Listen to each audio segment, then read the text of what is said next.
मैं कहता जी वो हिंदनी ने हजूर दी गुस्ताखी की तो बड़ी दुनिया वो खिलाफ एहतजाज कर रही है। मैं कहा खुदा तुहाडे ते गड़ा पावे जड़ियां तुसां गुस्ताखियां करदे ने दुनिया च किसी जगह ते नहीं।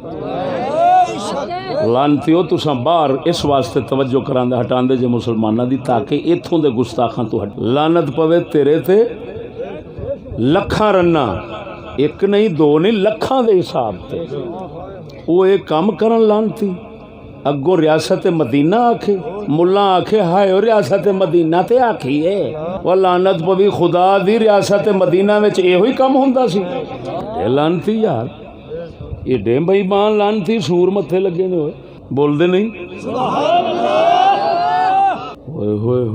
इतना। और सुनो फिर अजीब बात सुनो डॉक्टर अशरफ पता नहीं होर केड़े बंदे उन्हां जड़ियां उन्हां गुस्ताखियां कीतियां उन्हां रन्ना ने ते लेकिन एक गल मेरी याद रखना हर दौर च मुसल्ला लोग जितने हैं ना मुसल्ला हुकूमत वाले उन्हां दा काम हुंदा है जेड़ा भी आवे उसकी हिफाजत करनी मुस्तकिल हर खिदमत के लिए हाजिर है। सिर्फ उनका एक काम है खुदा रसूल ने भौंक रहा है हिफाजत करनी है जो मर्जी कर रहा है हिफाजत करनी है। एक मैं सुनना मुस्तकिल उनका तो किरदार मुस्तकिल है ना। मैं आर्जी की बात कर रहा हूँ मेरे लफ्ज़ों पे गौर करना मुर्दे मेरे लफ्ज़ों पे गौर करना क्या कह रहा हूँ मैं। एक है वो जिनका मुस्तकिल किरदार है एक वो है जिनका आर्जी है।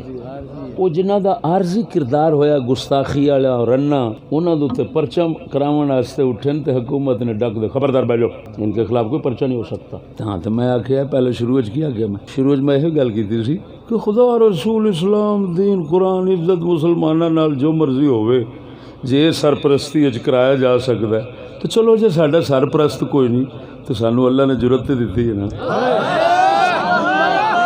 हम जो कुछ कहते हैं अल्लाह रसूल की सरपरस्ती और इशारे पर करते हैं कहते हैं या खुदा की दी हुई जरूरत पर करते कहते हैं। हमारे पीछे सरपरस्ती किसी को सुनो मैं एक गल करना चाहना तो एक अजीब कहानी सुनावा। आज़ाद मुल्क में बैठे हैं जी आज़ाद मुल्क में बैठे हैं एक आज़ादी का मुकाला अपना सुन लो साडा आज तो 6-7 साल पुरानी गल है मेरे ख्याल से 5 साल मैं अपने घर गरीब खाने तो जेड़ा जिथे हुण रह रहा इत्थों शाह जी किबला मैं बाहर निकलिया वेख्या ते बरतानिया दी गोरी या अमरीका दी गोरी मैनू ये नहीं पता इन्ना ज़रूर सी कि है गोरी सी सामने वाली दुकान दे सामने खलो के ते साडे घर दी फिल्म बना रही सी। ये मैं गुनाहगार अखां नाल वेखी। ये आज़ाद मुल्क है मैं शहरी हूँ पाकिस्तान का। वो अगर कोई फिल्म बनानी थी तुम बनाते गोरी आइए कोई उहदे नाल पुलिस वाला नहीं कोई उहदे नाल होर नहीं कल्ली आण के फिल्म बना के चली गई है उन्होंने कोई पुछण वाला नहीं भी खैर है तू किवें वाड़ आई है साडे शनाख्ती कार्ड तो बगैर वेखण तो सड़क ते नहीं लंघण देंदे वो एडी वड्डी लंघ आई है सारे रोड क्रॉस कर आई ते कल्ली आण के मेरा घर दा फोटो पे बनांदी मैं इन्हां दे बाल चुके ने। अच्छा एक हो सकता है इतने कुछ समझ रहा हो भी तो फिल्म बनावन आई सी भी मौलवी नूं रिश्ता देना है पहला वेख लीए भी मौलवी चंगा भी है सुथरा भी है कि नहीं वेखना आखिर इमरान खान नूं रिश्ता दिता कि नहीं दिता सच्ची दसिया जे रिश्ता सजना नूं देईदा कि दुश्मनां नूं घर वेख के रिश्ता देंदे ने कि नहीं पहला वेखदे ने ना ते अगला वेखिया ते दिता। और सुनो एक होर भी पते की गल कर दियां काश के तेरे अंदर कुरान वाली समझ आ जाती एक कप्तान बन गया और जित गया और पूरी दुनिया में कप्तान बन गया और फलान बन गया ये बनते नहीं है बनाए जाते हैं। पुरानी गल मशहूर है कि अंग्रेज़ जी 100 साल अगां दी सोचते हैं वो 100 साल इवें सोचते नहीं उन्हें पहला बंदे चुनने होंगे ने।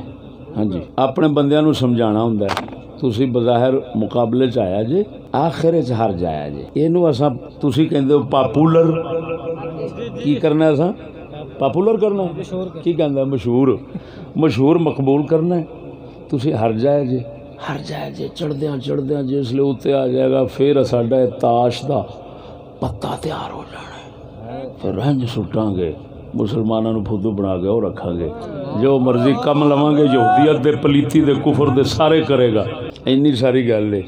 वरना वो सिखावन वाले ने, ये सीखण वाला है। इवें वह क्रिकेट वो सिखावन वाले ने ते ये तो उस्ताद वड्डा हुंदा कि शागिर्द? नहीं नहीं नहीं, तेनू अकल हुंदी ते तू इवें खच्चां वढ़दा? हाँ दस कौन वड्डा हुंदा है? ओ बोल ते सही मरे, उस्ताद वड्डा हुंदा कि शागिर्द? तुहानूं पता है इनू सलामी किन्नी लब्भी सी जिसले दा विआह होया सी? अगलियां ने सलामी किन्नी दित्ती सी पता जे? दुनिया कायनात च एडी वड्डी सलामी किसे नहीं दित्ती। एक डॉक्टर पुर असरार है लाहौर दा, डॉक्टर पुर असरार, वो बयान कर रहा सी ते मैं सुन रहा सा, पता नहीं किन्ने अरब डॉलर इनू सलामी लब्भी सी। वो किहड़े वक्त वास्ते लब्भी सी? चोर डाकू कौन ने? गंजे। मैनू अगले दिन आंदे ने जी विच तुसीं ना जल तकरीर च गंदे लफज बोल जांदे, ख्याल करया करो। मैं क्या हजूर ਇਹ ਜਿਹੜਾ ਤੁਹਾਡਾ इमरान खान है वज़ीर आज़म बनया है कि हाँ? मैं क्या पूरा समझा के बनाया सी? हाँ पूरा समझा के बनाया सी। मैं क्या ਤੁਹਾਡਾ समझिया ਜਿਹੜਾ है वो वज़ीर आज़म ਨੂੰ सिवाय चोर ਦੇ डाकू तो बोलदा नहीं। ये भैड़े लफज उधर नहीं सिर्फ साढ़े वास्ते ही आए ने, बोलते नहीं।